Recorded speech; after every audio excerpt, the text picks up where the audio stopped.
Sometimes I don't think before I speak.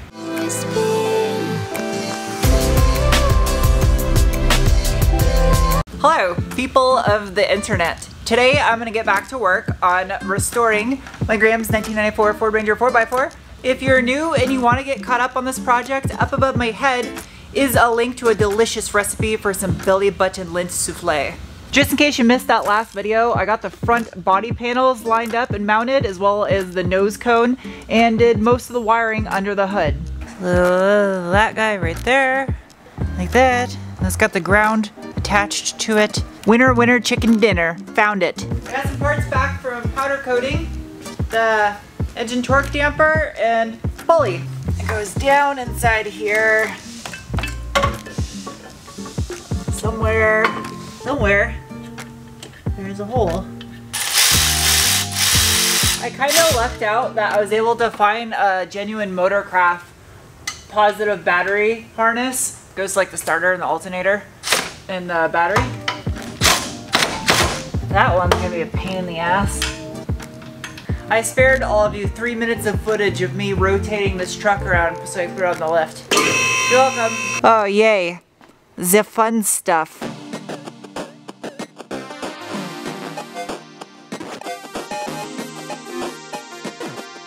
Remember how I left the hardware loose on the intake manifold a couple of videos ago? Probably nobody. Well, I did. And that's because I have to put the fuel lines underneath the intake manifold. Also, I have to do the wiring at the back half of the engine for the O2 sensors. This is why I love factory service manuals though. It actually shows you where that bracket goes through the 2 transmission bolts that I totally fucking spaced it on and forgot to do when I put the transmission in.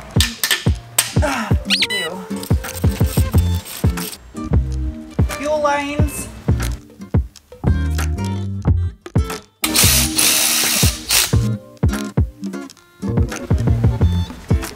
Vacuum lines. One goes here. The past couple of videos, I've kind of done the opposite of the Pareto principle. I was doing stuff that makes a visual big difference on the truck, but doesn't actually help get this thing running any quicker. Now I'm stuck with stuff like this, figuring out where the hell brackets went and digging through my videos and tech data to put them in their home. I've been kind of lucking out because most of these brackets all have part numbers on them. Has a part number right there, so I just Google it and it says what it is. It's a Ford Ranger power steering pump bracket. If you look, you can see it right here behind the power steering pump bracket where the AC compressor will go, which means, in theory, this should fit on those 2 studs. Does it fit? Aha, winner. A lot of you were wondering if I was gonna replace the power steering pump on here with a quieter aftermarket one, and the answer is absolutely not. Because I love the sound of this power steering pump. That's the thing, the nostalgia I have in my head of these old Rangers is this right here. I will, however, replace the lines on it because I'm not an idiot. Yeah, I could replace this thing with a new one, but I could also just buy a brand new Ford Ranger. So I'm gonna see if this thing is still good, and if it is, I'm gonna use it. Oh, that's what that bracket's for. It's, see how much is this? I'm dumb. That gets sandwiched in there. Fuel lines are right there. Holy crap, the sun's setting already. How the hell did that go by so fast? Good morning. Welcome to the next day. Did you just hit your head? Yeah. Got the junkyard. The Ford truck row is half empty, so that's not gonna be a lot to pick from, but there is a square body exploder right here. My objective is mostly hardware and plastic trim clips. Got the bolts for the AC compressor since mine never had one. This little plastic clip. My throttle body is kind of nasty because of New Hampshire isms. So I'm gonna take the throttle body off this 4-liter because it's way cleaner. I forgot to bring my tripod with me, so I can't really set my camera on anything to film. I got this thing right here for the evap canister. Mine was all crusty. And then dipstick tube. I got the covers for the firewall. Just while I'm at it, I want to see if there's any more Rangers in this row. Taking a quick look and seeing what I can find in here. I found this little Saab. Some therapists really loved this car at one point in time. It's got cool wheels on it. Huh, 335i. Man, if you're into BMWs, there's definitely lots of them in the junkyard for parts. Whoa, check out this caddy. This thing's super complete too. Whoa, it's an Oldsmobile Delta. Is this the diesel? Nope, that's not. Really wasn't much of anything exciting this trip. Didn't see anything that really caught my eye at least. Mission complete. $100 and I got a throttle body, a ton of hardware, a vacuum line with this little guy right here for the charcoal canister, the 2 plates right here for the firewall, a little rubber strip that goes to the top of the radiator, and a pulley bolt for the idler. It's kind of pricey, but then again, the US dollar is worth essentially tissue right now, so. Motorcraft, made in Canada. Now I can put my brand new pulley on because I got the hardware off of that parts truck. The benefit of not having the inner fender liners in is that I can actually stand on the frame rails in here to get the stuff on the firewall and only mildly cut my ass cheeks on this sharp core support. I have to try to look through these little holes so I can line up the linkage to the back of this thing.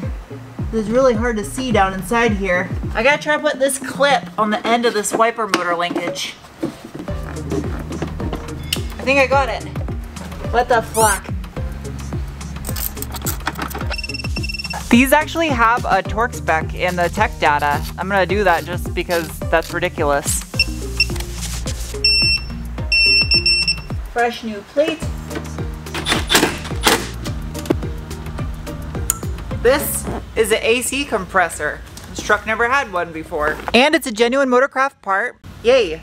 This guy sits right here. And I think I do. I have the bolts for it. I had them zinc coated. Not really sure why I had them gold zinc coated when everything else is black. Oh well. I think it'll add a nice splash in here because there is some gold hardware throughout the engine bay, so it just gives a little bit of a breakup from everything else. Oh, I got it on upside down. I'm dumb. This whole box is all hoses. This should be everything I need to make this truck have AC. This is a bag that the hose came in. Still the bag. Still the bag. There, the hose at the bottom. 6 feet of bag. Oh geez, that's pretty tight. I was super dreading making this video for you guys because it's like just tons of miscellaneous stuff that has to be done to put this truck together, and it's really hard to film. I feel like this is the stuff you never see on YouTube either, is on project car builds, is this stuff. And this is the stuff that is the difference between a vehicle being a pile of shit and a good quality build. I even had the nuts to go to the fuel filter bracket powder coated as well. That's how crazy I am. OEM Ford fuel filter. Made in USA. The reason why I have the truck so low to the ground right now is because I had to put the lift on it kind of sketchy to be able to get this bracket in here. So I don't want to lift it very high. Fuel flow. Okay. And that guy goes into there. Let me out of here.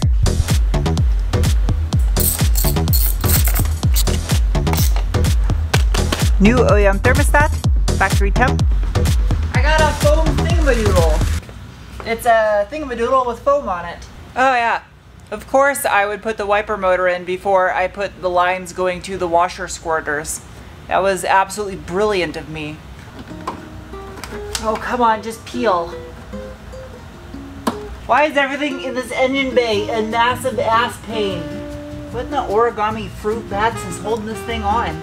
Oh, and they're taped up still from being painted. Great. I got it, it's peeling. It's like way better than peeling a stranger's sunburn. Don't peel strangers' sunburns. I don't know why I said that.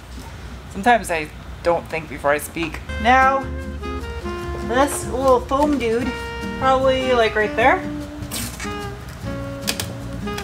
I even refinished this little goose dick looking thing. I don't know what goose's dicks looks like. I don't want to know what goose's dicks look like.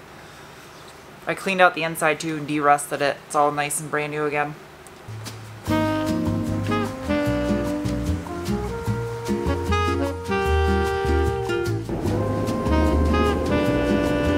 Welcome to day number 3 and the last day in this video.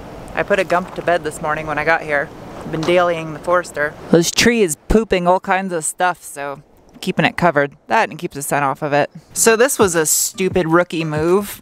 I forgot to put this over the front axle when I had the engine out. It's front brake line assembly.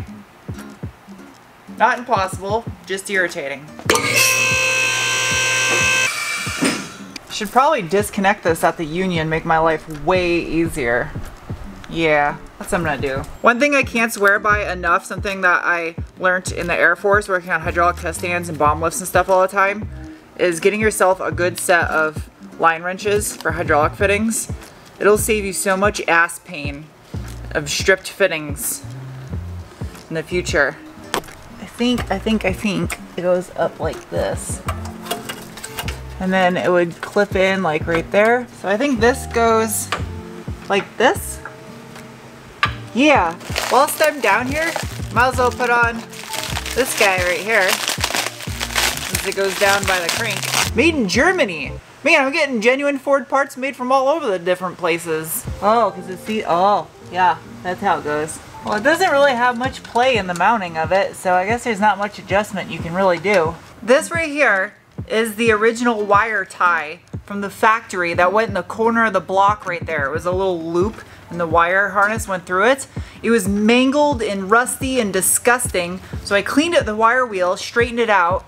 Now I'm gonna use some heat shrink and then bend it around the socket about the size it used to be. Put a bolt through there just so it keeps its shape like that. It's about the shape it should be. Ta-da! There you go. Brand new rubberized wire clamp. That's crazy. I was able to reuse the old one. And then that goes around this harness and attaches right here with a nut on there. That goes there. Ha, perfect. That right there is satisfying. Just like it should be from the factory. So down in this absolute abyss of a nightmare, I have to figure out the routing of the power steering line. I'm pretty sure it goes under the fuel lines. Cap this off, so I don't have a sensor for this. Shish kebab. Is that actually threading in there? This one is not fun at all. Ha! It's threading. I got to go in. So he said. There we go. My goal for this video is to knock out all of this miscellaneous shit. That way the next video I do on the Ranger, I can focus on some of the cosmetic stuff, assembling, and then the rest of the parts should be here for the power wires for the battery, as well as the oil level sensor gasket. I don't want anything to chafe. Yeah, this faces forward, that's what that does. Yeah, looking at some of my old footage, you can see right here, comes out, goes around, and then back up to the power steering pump. Perfect. Oh geez. Right there. As far as the steering shaft goes, I just took this thing apart and re-greased it. Just so things don't corrode and look nasty, I'm using some stainless steel wire ties right here. That way it still looks good 10,000 years from now. I reef down on that thing so it doesn't come loose. That'll work. I put some rubber protectant on there too so it looks like new. Now I gotta try to stick this back in there. This part sucks. Gymnastics, Sarah, don't break your ass. Okay. So this little spacer doodad goes on the steering box. Try to remember how this thing went on. I remember these. Jar side frame, top behind shock top. 3 and 4 front side holes. Got it. Now this thing goes over that. When in doubt, hammer it out. Come on. There you go. How close is that? I don't know if you guys remember how hard it was to get the fan blade off of the water pump of this thing, and yes, I know it's reverse thread. Well, I still got to use the actual plastic part of the fan blade. Everything else I got brand new, the clutch and stuff. But right now, Brandon is trying to get it off for me with an acetylene torch. Get rid of this tin foil finally. New gasket. Goes like that. You can't get it? No, and I have it to where no matter what I do, like the fan will not spin. So I'm putting all of my force into trying to spin that thing. This is Brandon's contraption that he made trying to get this pulley off. That is hilarious. And he still couldn't get it off. Hello? Hi. You want to see what Brandon did to the fan pulley trying to get it off? I mean, it was really nice of him to try to help out. He spent like an hour on that thing and he almost ripped his vise off of the workbench trying to get that off. Isn't that crazy? Yeah. What were you saying to do? So my idea was to cut parts of the nut off, little bit by little bit. With the acetylene torch? Yeah. It's very thin, so you can turn the flame like way down, so it's like really short. I still need this piece right here. That's I know. Part of the, did you just hire yourself? No. Problem solved. New. Genuine Ford fan blade. 9-blade, just like the one that I have. I gotta call it quits right here with this video. That was 3 full-ass days of work in that engine bay. It's like 80% done though. That looks more like a complete engine bay now. I got a couple more parts that should be here Monday or Tuesday. That's irrelevant to whenever you're watching this right now, so just a day. So the next video that you see, hopefully I should be able to get the entire engine bay buttoned up and this thing ready to start. And then after that, I'm gonna do a video assembling all the pretty parts and a full detail on the exterior with paint correction. I still don't have detailing products yet, so let me know if you guys have any suggestions for detailing products in the comment section below, and I will see you guys soon with another video. Bye!